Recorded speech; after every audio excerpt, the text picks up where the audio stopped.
How to fix Spotify repaging. Today guys, I will show you the solution how to fix and solve this problem. Just watch this video till the end.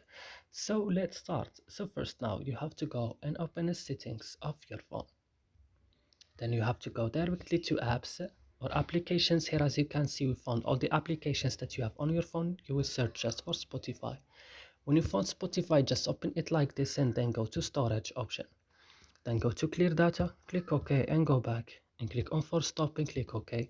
And the last thing is to go into Play Store and updating your Spotify again, and also you have to restart in your phone. So I hope this video is helpful for you. Do not forget to like, also subscribe in our channel. See you in another video.